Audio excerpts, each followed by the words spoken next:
I just don't get why I miss her, even when I know it would never work out. Sex, right? Of course not. What a simplistic, reductive view. It's about the history, about the connection, the way nobody in the world understood me like she did. You reduce everything to the cheapest biology. Connection. I love when you people use that word. It's your favorite, right after intensity. You know, this illusion of a unique and special connection is one of my biggest sources of revenue. It's the basis for 90% of the perpetual suffering contracts I manage. I shouldn't tell you my trade secrets, but since you insist, your connection wasn't based on understanding, but on complicity.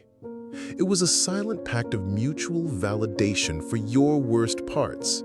She understood your procrastination because she was also lazy. You understood her victimhood because you also felt wronged by the world. You weren't soulmates, you were cellmates, complementing each other on how you decorated the prison. That's not true. We supported each other.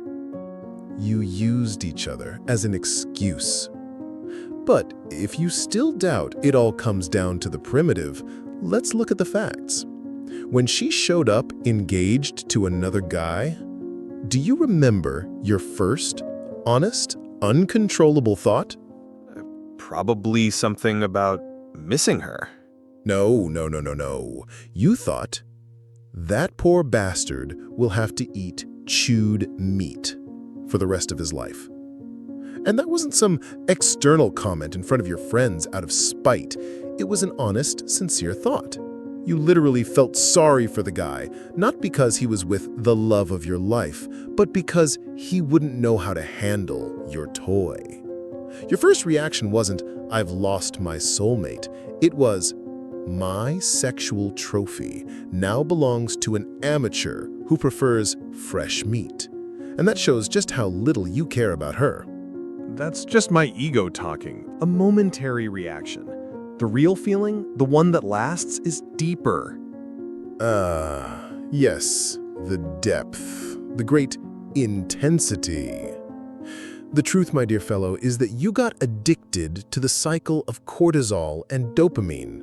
The ugly fight, the crying, the days of torturous silence, and then the glorious, almost divine reconciliation, the sex that wasn't about pleasure, but about relief, about reaffirming possession. It wasn't deep. It was the EKG of a terminal patient, peaks of panic and valleys of exhaustion. And you miss it because your normal, healthy life seems gray in comparison. An unbearable boredom. You simplify everything. Still, just sex wouldn't bother me this much. Oh, it would. And how? You don't miss her, do you? That makeup sex, that aggressive little thing, the smell of sweat and moral hangover that drains so much of your energy you'd rather wipe yourself on the sheets just to avoid going to the bathroom? You were two dynamos of energy that instead of charging each other, discharged at the slightest contact. You miss her because someone else is playing with your G.I. Joe. Someone else is playing your PlayStation without passing you the controller. It's not longing, it's just possession. The amount I miss her right now, it wouldn't even be so bad to eat chewed meat. See, that's what you don't understand. It's not about possession. It's about missing the connection. Any connection. I'm lonely. It's a human feeling, you know? Or are you going to turn loneliness into some kind of capital sin too? Loneliness. Ah, what a beautiful shield. I love when you people take a noble feeling and use it to hide a pathetic motivation. You are not lonely. You are unoccupied. Your ego is bored. You don't miss connection. You miss the noise, the drama, The notification popping up on your phone, the cycle of fighting and making up that filled your void and gave you the illusion that your life had some purpose. It's not an illusion, it was real to me. It was an addiction, not a reality. What you call loneliness is just the uncomfortable silence that appears when your favorite toxic entertainment is no longer playing. And in the absence of your private show, you want to call the lead actress and ask for a rerun, if just for one night. Don't confuse existential boredom with romantic depth. They are very different things. Boredom. My life isn't empty. I have friends, a job, but this is different. What we had was a world apart. A world apart. Yes, that's usually how cults begin, with a charismatic leader and a follower who believes they've found a parallel universe.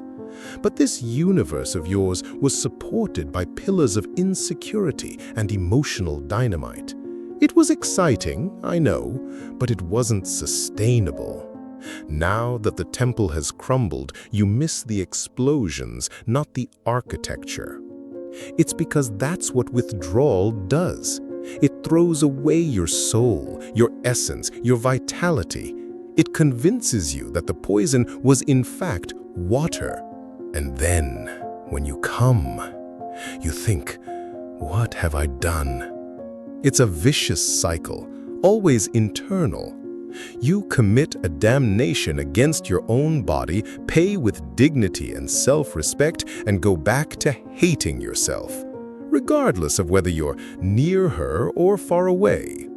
You almost can taste the degradation. To me, it's as delicious as a rare steak. Disgusted. You feed on this, don't you? On suffering. You're a parasite. A parasite? No, I'm an investor. I invest in entropy, in chaos, and your little vicious cycle, it's a blue-chip stock paying extremely high dividends in desperation and irrationality. Every time you stalk her Instagram, I profit. Every time you humiliate yourself by texting at 3 in the morning, my stock price goes up. Every friend you bore with the same old story is another bonus in my annual report. Why would I ever want you to heal? It would be terrible for business. You are not a victim, my dear. You are an asset, and one of the most profitable ones. An asset? So that's it.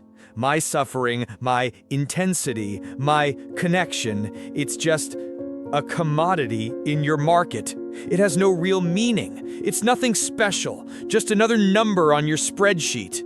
Meaning is what you people invent to put a noble varnish on desperation.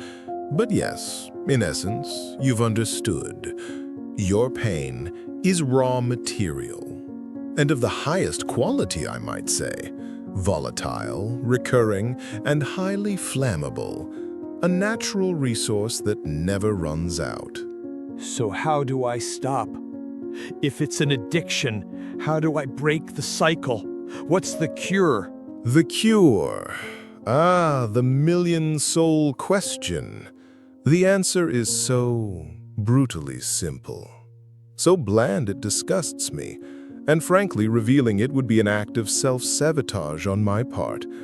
Think of how many clients like you I would lose if I told you the secret to becoming boring. Boring. Boring, you understand. Stable, predictable.